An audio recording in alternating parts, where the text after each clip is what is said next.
오늘 말씀은 바리새인들이 예수님을 시험하는 장면입니다. 예수님한테 어떤 질문을 던지는데요. 어떤 대답을 하시든 그 대답을 가지고 이제 예수님을 공격하려고 하는 거죠. 이렇게 대답해도 불리하고 저렇게 대답해도 불리한 질문을 던지는 겁니다. 그리고 그 대답으로 꼬투리를 잡아가지고 이제 죄를 뒤집어 씌우려고 하는 것입니다. 그 질문이 2절입니다. 2절 말씀을 읽습니다. 바리새인들이 예수께 나와 그를 시험하여 묻되 사람이 아내를 버리는 것이 옳으니까. 사람이 아내를 버리는 것이 옳습니까? 이 질문에 대한 대답은 두 가지로 나오겠죠. 옳다, 옳지 않다. 옳다라고 해도 나쁜 대답이 되고 옳지 않다라고 해도 나쁜 대답이 되는 질문을 잘 만들어 왔습니다. 예수님의 가르침을 쓰레기로 만들어 버릴 기회예요. 이거 봐라. 예수라는 자는 결국 이거밖에 안 되는 사람이야. 이거밖에 생각 못하는 사람이고 이 사람은 선지자도 아니고 선생도 아니야. 이 사람은 사입이야. 이 자의 말은 다 틀린 것이니까 너희는 앞으로 이 말을 듣지 말아라. 이렇게 하려는 거예요. 예수님이 가는 곳마다 막 사람들이 모여듭니다. 그분의 가르침에 사람들이 막 깜짝 놀랍니다. 사람들이 그를 다 따릅니다. 여길 가셔도 사람들이 모여들고 저길 가셔도 모여듭니다. 당대 종교 지도자들, 바리새인들이 화가 났습니다. 사실 이런 사람이 얼마 전에 또 한 명 있었어요. 세례 요한입니다. 세례 요한은 너무 옳은 말만 합니다. 잘못된 것을 보면 계속 회개하라고 돌이키라고 말합니다. 회개하라. 하나님 나라가 가까이 왔다. 세례 요한은 거침없이 외쳤습니다. 문제는요. 세례 요한이 힘 있는 사람들한테도 이걸 똑같이 말했다는 데 있습니다. 헤롯 안티파스 왕에게도 회개하라고 외친 거예요.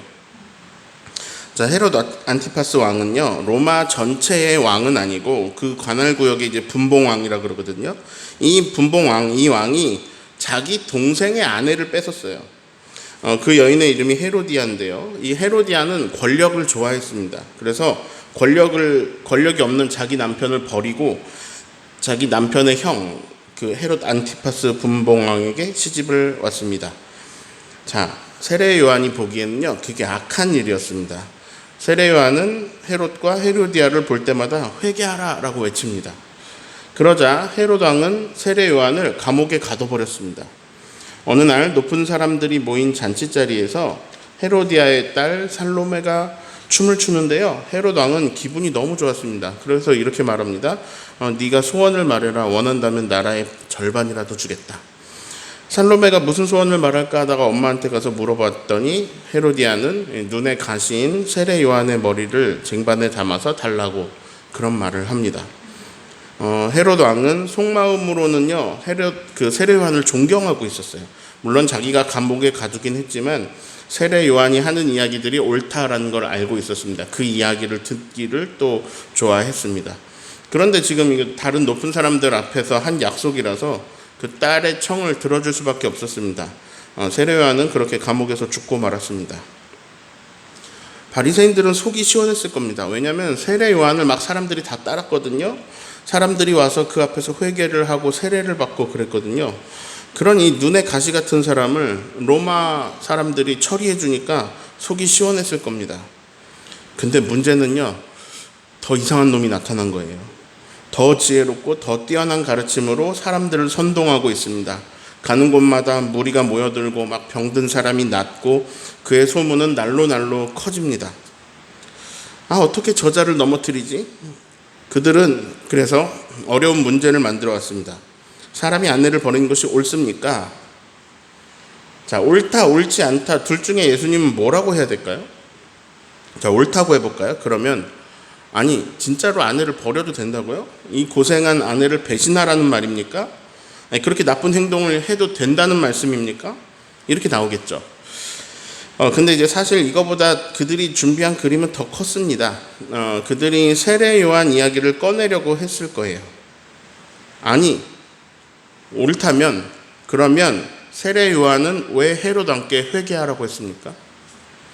헤롯이 이혼하고 재혼한 거, 헤로디아가 이혼하고 재혼한 게 그게 뭐가 잘못입니까? 배우자를 버려도 된다면 아무 잘못이 없는데 왜 요한은 죄 없는 자에게 회개하라고 했습니까? 그게 당신이 옳다 그랬습니다, 지금. 우선 우리가 볼 때 아내를 버리는 게 상식적으로 잘못된 일이잖아요. 예를 들어 볼게요. 제 아내가 30대 후반이 되었습니다. 20대 대학생이 이쁜 것 같아요. 그래서 제가 아내를 버리고 그 학생을 새 아내로 맞이한다면 여러분이 저를 사람으로 보겠습니까?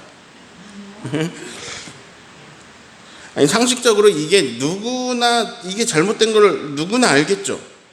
그럼 이제 예수님이 가장 간단하게 대답하시면 되죠.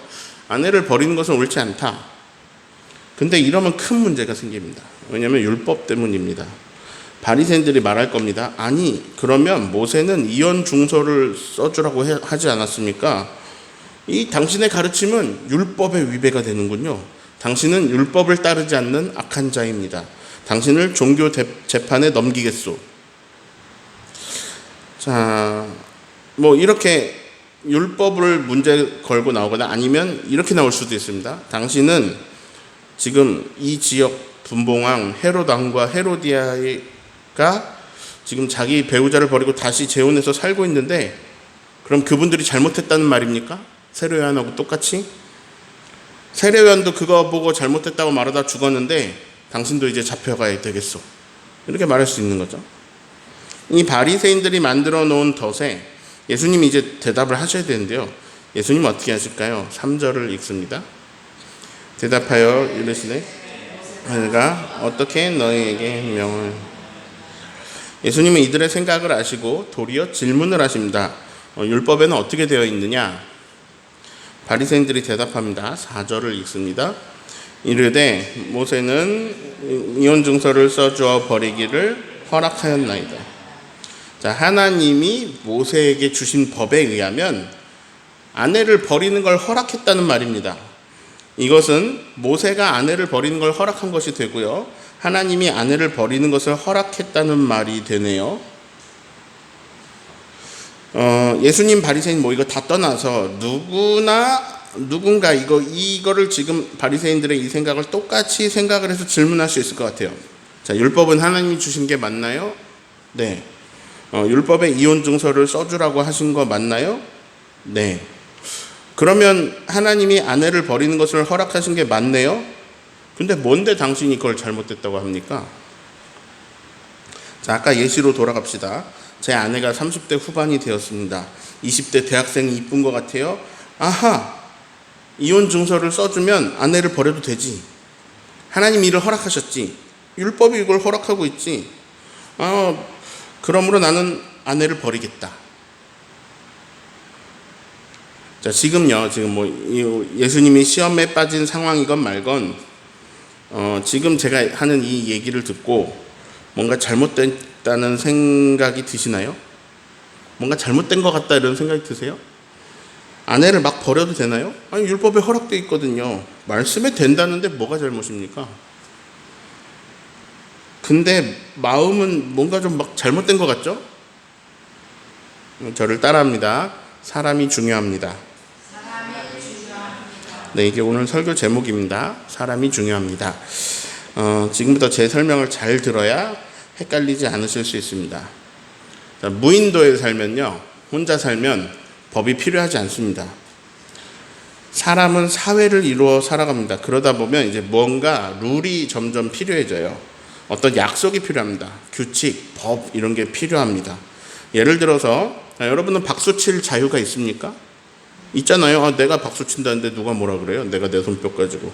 근데 나는 박수 칠 권리가 있죠. 자, 그러면 이제 그 권리를 사용해서 지금 누가 막 박수를 친다고 해보세요. 설교 시간에 막 한 명이 신나가지고 막 박수를 치면요, 다들 인상을 찌푸릴 겁니다. 그러니까 어떤 약속이 필요해집니다. 설교 시간에는 박수를 치지 않는다. 저 똑같은 예배 시간인데 찬양하고 드럼 치는 그런 시간에는 박수를 쳐도 됩니다. 설교 시간에는 안 됩니다. 자, 이런 약속이 필요해져요. 이런 거를 이제 질서 유지라고 부릅니다. 자, 법이 왜 필요할까요? 막 키가 2m에 몸무게가 140 넘는 덩치 좋은 깡패가 어떤 행패를 부립니다. 막 식당에 가서 밥을 먹은 다음에 아니, 잘 먹었다, 고맙다, 근데 앞으로 이 식당은 내 거다, 나를 위해서 일해라, 이렇게 말을 하는데 아무도 그 사람 앞에 덤비질 못합니다.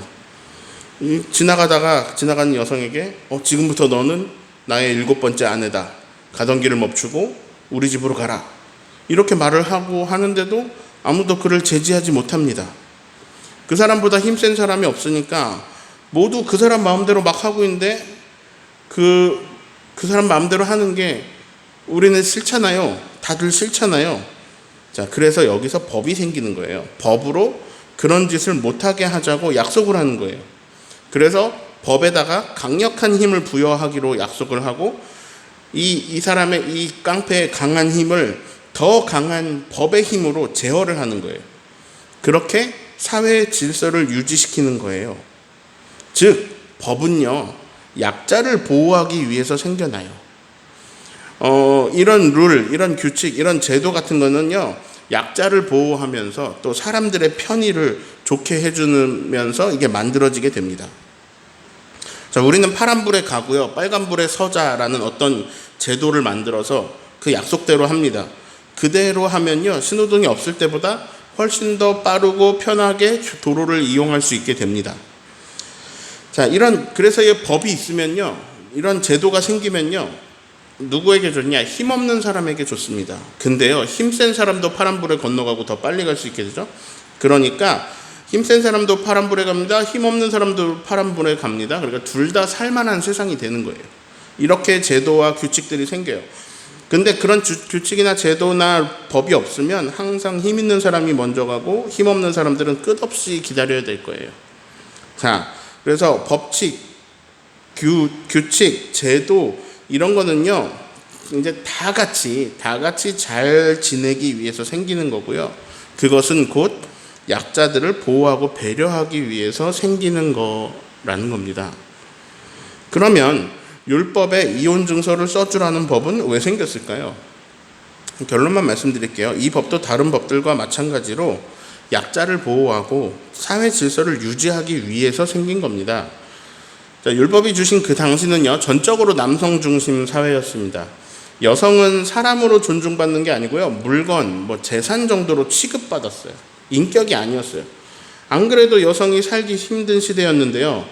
근데 남편 없는 여성은 더욱 살기 힘든 시대였습니다. 거의 살 수가 없었어요. 저 여자는 누구의 아내였는데 지금 무슨 잘못을 했는지 버림받았어. 그러면 이제 이 사람은 이 사회에서 끝입니다. 그래서 이혼을 할 때는 이혼 증서를 써줘서 그래서 남편 없는 여인이 사회 속에서 살아갈 수 있도록 해주는 제도예요. 그리고 이 제도는 또 사기 결혼을 막는 그런 제도기도 합니다. 그래서 이것이 있어서 사회가 더 건강하게 유지되게 하는 거죠. 바리새인들에게 예수님 말씀하십니다. 5절을 읽습니다. 예수께서 그들에게 이르시되 너희 마음이 완악함으로 말미암아 이 명령을 기록하였거니. 자, 너희에게 그런 율법이 주어진 것은 너희의 마음이 완악하기 때문이다. 저는 그 고대에 주신 그 율법이 정말 뛰어난 법이라고 생각이 듭니다. 왜냐하면 사람들의 완악함을 인정한 법이거든요.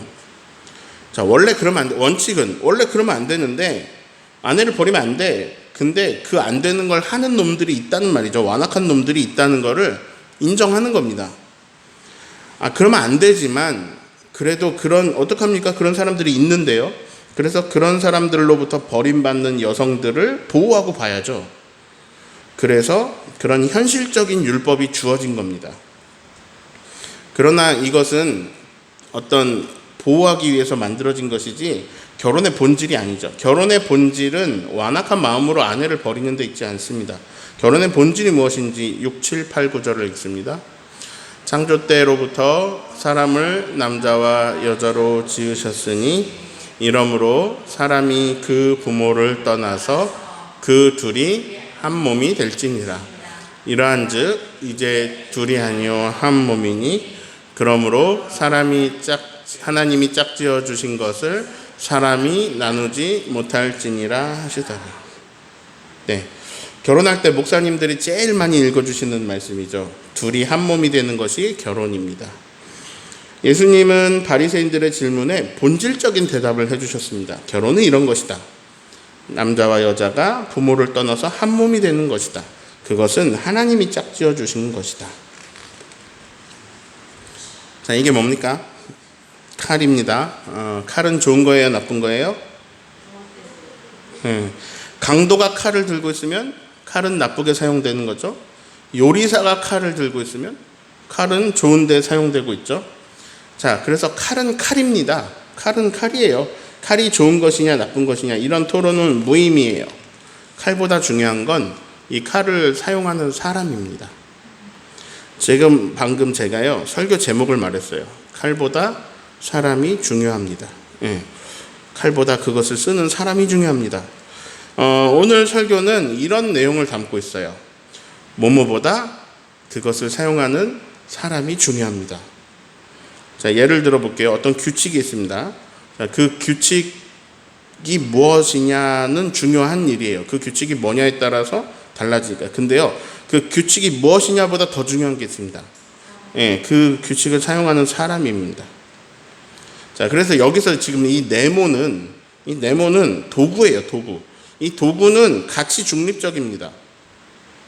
이 도구를 사용하는 사람이 중요한 거예요. 그 사람에 따라서 이 도구가 선한 일에 쓰일지 악한 일에 쓰일지 정해집니다. 오늘 읽은 말씀에 나오는 이야기를 보면요, 바리새인이 어떤 덫을 만들어내었죠. 어떤 무기를 가져온 거예요. 예수님의 주장, 예수님의 논리를 무너뜨릴 무기를 자기들이 갖고 왔어요. 그 당시 바리새인들, 그 유대 종교자들, 그 당시 유대인들이 가장 중요시 여기는 게 뭐냐면 율법입니다. 율법을 따르는 게 이제 이 사람들한테 제일 중요한 거예요. 그런데 저는 오늘 이야기에 나오는 바리새인들을 보면서 이제 이 스크린에 적은 내용을 기억하는 것이 그게 이제 우리를 헷갈리지 않게 하겠다라는 그런 도움을 주겠다는 생각이 들었어요. 자, 다시 반복합니다. 도구보다는 그 도구를 사용하는 사람이 중요합니다. 자, 이 도구에 율법을 넣어 볼게요. 도구 자리에 율법을 넣었으니 율법이라는 것은 이제 사람들이 사용하는 도구입니다. 이 율법을 중시하는 바리새인들이 그리고 그 제자들도 똑같이 이 율법을 중시하고 있어요. 말씀에 나오고 있어요. 근데 이 이야기는 같은 율법이라도 이것을 바리새인이 사용하느냐 예수님이 사용하느냐에 따라서 달라진다는 걸 보여줍니다. 자, 이혼 증서를 써주라. 이 율법은 남편 없는 여성이 사회에서 한 명의 구성원으로 살아갈 수 있도록 도와주는 실질적인 법입니다. 약자를 보호하고 약자를 배려하기 위해 생긴 좋은 도구죠. 그런데 그 도구를 바리새인들이 사용하니까 이상해졌습니다. 율법도 이혼을 허락하고 있다. 아내를 버려도 된다. 아니, 지금 그 누가 우리를 방해할 수 있어? 내가 내 아내를 버리겠다는데 누가 나를 방해할 수 있어? 이건 율법이 허락하고 있다고. 네가 지금 율법보다 큰 자냐? 율법은 하나님이 주셨고 모세가 전해주셨는데 너는 하나님보다 큰 자냐? 너는 모세보다 큰 자냐? 그런 사람이 이 세상에 없어. 그러니 그 어느 누구도 내 아내를 버리는 것을 막을 수 없다. 이런 논리예요. 율법을 중시하는 사람들이 율법을 근거로 아내를 버리겠다고 합니다. 그래서 약자를 보호하는 역할을 맡은 이 좋은 도구였던 율법이 약자를 마음껏 버리게 하는 도구로 쓰여지는 이상한 일이 벌어지려고 하는 거죠. 이 똑같은 율법이 그 법을 사용하는 사람에 따라 전혀 다른 결과를 맞이하는 것을 볼 수 있습니다. 즉, 도구보다도 도구를 사용하는 사람이 중요하다는 거죠. 자, 그 도구를 쓰려는 사람이 이제 바리새인이라고 해볼게요. 우선 표현 자체를 보세요. 이 바리새인이 이제 이 율법이라는 도구를 쓰려고 합니다. 표현 자체를 보세요. 버린다. 아내는 그들에게 버릴 수 있는 존재입니다. 인격이 아니고요. 물건입니다. 쓰다가 버린다라는 표현을 계속하고 있습니다. 이혼한다, 아니면 서로의 다른 길을 간다, 이런 게 아니에요. 내가 주인이고 내가 그냥 버리는 거죠. 지금 시대라면 막 버림받을까 두려움에 떨면서 살아야 할 텐데, 이 고대의 낭섬 중심 사회에 살다 보니 언제라도 자기가 아내를 버릴 수 있다고 갑질을 하고 있다는 게 지금 표현 하나하나에서 느껴지고 있죠. 자, 그리고 이 전제 자체가 잘못됐습니다. 전제 자체가 잘못됐어요. 우리는 아내를 버릴 수 있는데요. 이게 전제예요. 근데 이건 옳은 일입니까? 이렇게 질문하는 거잖아요.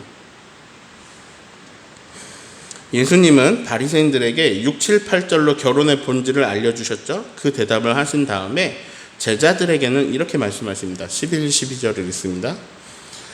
이르시되 누구든지 그 아내를 버리고 다른 데에 장가드는 자는 본처에게 간음을 행함이요, 또 아내가 남편을 버리고 다른 데로 시집가면 간음을 행함이니라. 자, 예수님은 지금 배우자가 아닌 다른 사람하고 결혼하는 건 간음이다 이렇게 말씀하십니다. 자, 이것은 예수님께서 이 사람들이 막 율법을 중시하고 있잖아요. 그들에게 오히려 율법을 도구로 사용하시는 장면입니다. 10계명 중에 7계명이 간음하지 말라입니다. 이들은 율법을 중시 여기기 때문에요, 아내를 버릴 수는 있는데 간음은 못합니다. 웃기는 사람들이죠. 자, 아내를 버릴 수 있는데요, 율법에 간음하지 말라서 간음은 못해요. 예수님은 그들이 잘 지키고자 하는 율법을 사용해서 그런 일들이 일어나는 것을 예방하시는 겁니다. 그거 간음이야 하면 안 돼. 자, 배우자를 버리고 다른 데 시집 장가 가는 거를 간음이라고 말씀하심으로써 그들이 배우자를 버리는 걸 막아주고 계시는 거예요. 자, 피라미드로 좀 그려보면 이렇습니다. 그 당시에 유대 성인 남자는 갑입니다. 그리고 이제 여자나 어린이나 이방인들은 을이에요. 그래서 안 그래도 갑, 을 이게 나뉘어 있는데, 남편에게 버려지는 여성은 그 시대에서는 정말 살아가기가 힘들어지게 됩니다. 근데 거기에 막 어린이들도 딸려 있습니다.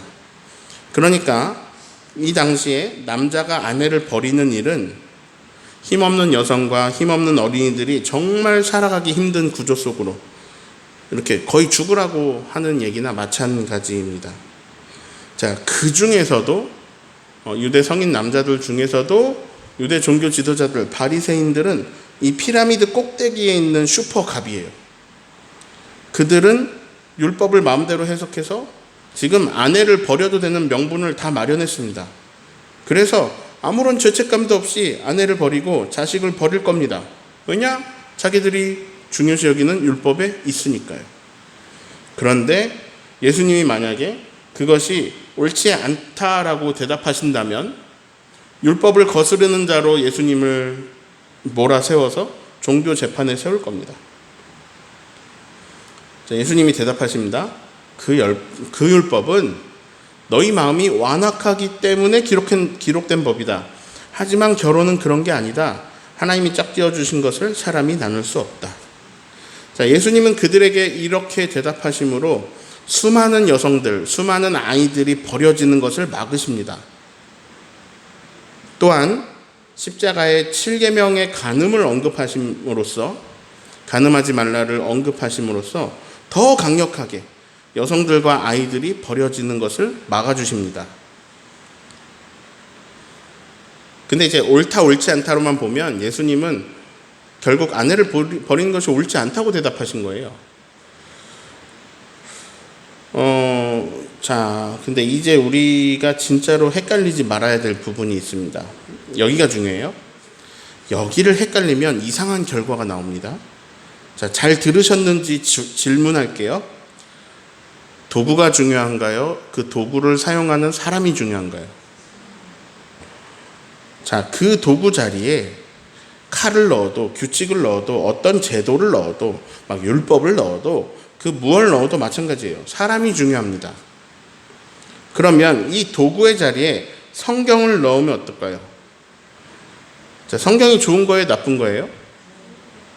아니, 똑같아요. 성경은 성경이에요. 성경은 성경이고요. 성경은 좋은 데 쓰면 좋고 나쁜 데 쓰면 나쁩니다. 사용하는 사람이 중요하다고 했죠. 신천지의 이만희 교주도 성경을 사용합니다. 각종 이단과 사입이 모두 성경을 사용합니다. 근데 이걸 이상하게 사용하니까 이상한 열매들이 나옵니다.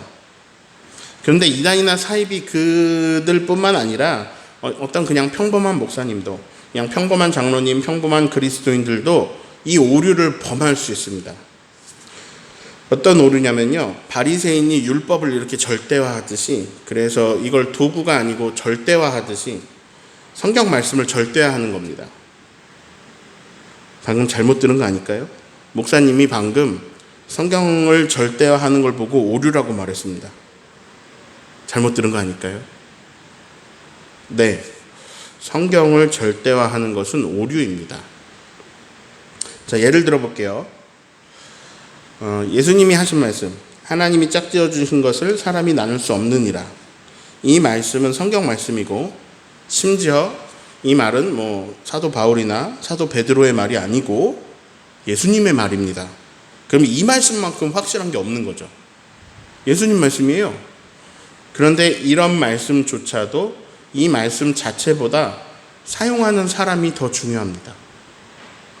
자, 이 말씀은 결혼의 본질을 말씀하시면서 유대 남성들이 아내를 버리지 못하도록 해주신 고마운 말씀이에요.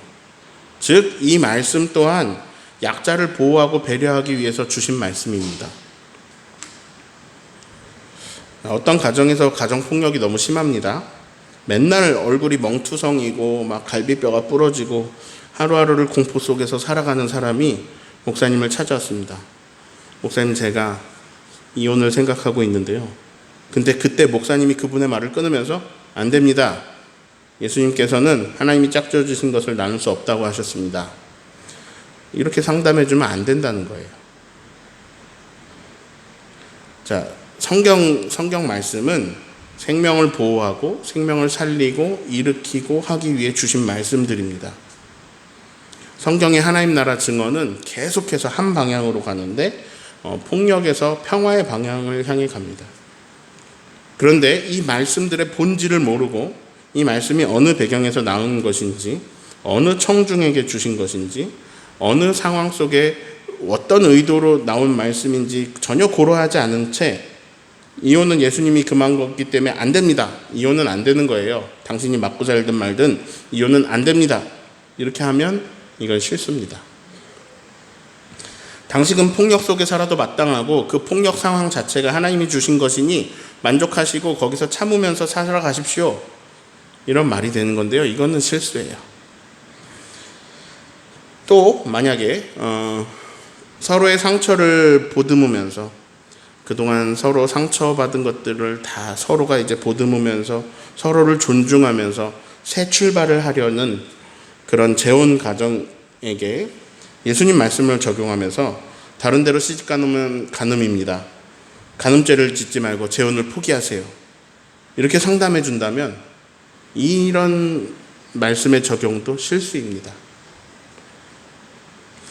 약자를 보호하기 위해 주신 도구들, 그것들이 본질을 잃어버리고 약자를 더 양성해내고 강자의 힘을 더 굳건하게 해주면서 그 갑질을 도와주는 도구로 쓰이는 경우들이 있습니다. 예. 율법을 사용해서 아내를 보호하는 율법을 사용해서 아내를 합법적으로 버리려고 하는 그런 오류와 똑같은 오류를 범하는 거죠. 자, 오늘 계속 얘기한 거는요, 이 도구나 어떤 제도보다 더 중요한 것은 그걸 사용하는 사람이 더 중요하다는 겁니다. 그게 뭐든지 이 좋은 사람이 사용하면 좋은 데 쓰이고 나쁜 사람이 사용하면 악한 데 쓸 수 있다는 말입니다. 예수님이 사용하면 그 무엇도 선하게 아름답게 될 수 있다는 말입니다. 그래서 가장 중요한 것은 우리가 좋은 사람이 되는 것입니다. 예. 좋은 나무는 좋은 열매를 맺습니다. 어떤 제도 속에서도 어떤 상황 속에서도 어떤 시대 속에서도 좋은 나무는 좋은 열매를 맺습니다. 우리 시대의 법이 어떻든지 우리가 살아가는 환경이 어떻든지 좋은 나무는요 좋은 열매를 맺습니다. 나쁜 제도 속에서도 그걸 활용해서 좋은 열매를 맺어가는 거죠. 남신도의 주일입니다. 좋은 남신도가 되어 주십시오. 예를 들어 직분, 장로 직분이라는 어떤 그 도구보다 이 장로라는 직분을 사용하는 사람이 더 중요합니다. 이 남신도의 숫자가 많든 적든 뭐 어떤 회칙을 사용하든 어떤 활동을 사업으로 하든 어떻게 하든 좋은 남신도가 되어 주십시오. 마찬가지로 우리도 좋은 사람이 되기를 소망합니다.